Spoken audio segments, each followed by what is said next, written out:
dia mety ananangana zavatra hafa indray io ka tsy ariana amin'izao eo eritreritra manery zavatra rehetrarehetra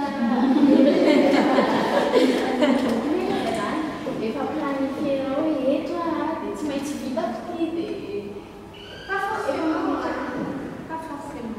mandraika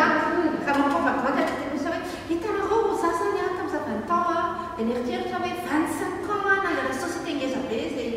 zay tondra olona 200 000 isa-taona dia avy eo a nieritreritra hoe rehefa 35 ans dia nangana société ampiasa olona 500 la enga be za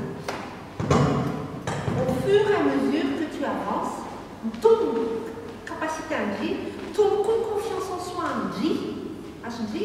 satria mandalo seza maro ndry maro be le zavatra nasiko zay le tsaratsara zany tena efa lazafa avy tena aminareo hoe toutes les difficultés que j'ai rencontrées en 20 ans.